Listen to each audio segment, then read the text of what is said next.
Anggota Komisi 3 DPR RI dari fraksi Partai Nasdem, Rudianto, lalu meminta Kapolres Ngada yang terlibat kasus kekerasan seksual dan narkoba segera diberhentikan secara tidak hormat dan diproses pidananya. Lalu bilang kasus ini telah mencederai institusi Polri dan menurutnya tidak perlu diberi maaf. Saat ini sang Kapolres menurut Lalu sudah menjalani proses hukum. Pornografi ini disebar ke Australia kalau tidak salah. Ini lebih mencoreng lagi citra Polri di dunia internasional. Sehingga perilaku oknum seperti ini tidak ada kata maaf, tapi harus ditegakkan hukumnya. Perbuatannya harus dihukum setimpal dengan perbuatannya. Hukuman harus setimpal dengan perbuatannya. Sudah dinonaktifkan, sekarang diproses hukum. Sudah diproses hukum, kasih hukuman pemberhentian, mecatan, lalu kemudian dipidanakan untuk diminta pertanggungjawabannya. Gerakan Mahasiswa Nasional Indonesia Ngada mendesak Polres Ngada untuk melakukan tes urin terhadap seluruh anggotanya usai menyusul kasus dugaan penyalahgunaan narkoba yang menjerat Kapolres Ngada nonaktif AKBP Fajar Widyadharma Lukman.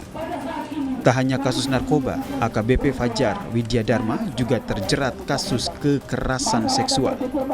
Aktivis pemerhati perempuan dan anak mengecam kasus kekerasan seksual yang dilakukan oleh polisi yang dinilai seharusnya sebagai pihak yang melindungi anak.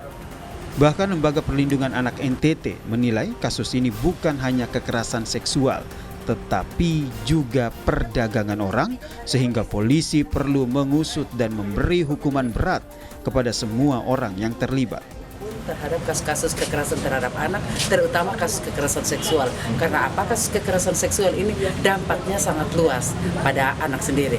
Nah, apalagi dilakukan orang yang harus melindungi terhadap anak. Tugas polisi kan mengayomi, melindungi. Nah, harusnya mereka ketika kita ada kasus dan melaporkan ke polisi, kita merasa aman dan nyaman. Nah, tetapi ketika oknum yang melakukan hal ini adalah seorang Kapolres, maka itu sudah tentu akan berdampak sangat luas. Lihat, sebenarnya ini juga sebuah modus tindak pidana perdagangan orang.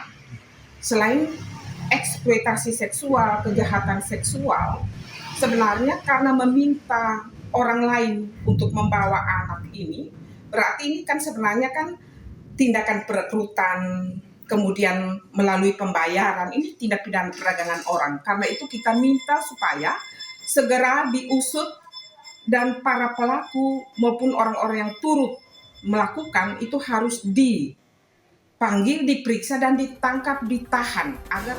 Divisi Propam Polri masih memeriksa AKBP Fajar Widyadharma yang diduga terlibat dalam kasus kekerasan seksual terhadap anak dan narkoba. AKBP Fajar telah ditangkap oleh Divisi Propam Polri di Kabupaten Ngada pada 20 Februari lalu. Dari hasil tes urin, AKBP Fajar terbukti positif mengonsumsi narkoba. Sementara itu untuk kasus kekerasan seksual pada anak, pemeriksaan etiknya masih dalam proses. Dalam kasus ini, Fajar diduga melakukan kekerasan seksual terhadap 3 anak dan mengirimkan video aksinya tersebut ke situs porno Australia. Transparansi dan akuntabilitas Polri ini menjadi tanggung jawab Polri kepada publik, maka Bapak Polri sangat berkomitmen untuk hal itu. Untuk hasil pemeriksaannya masih dalam proses.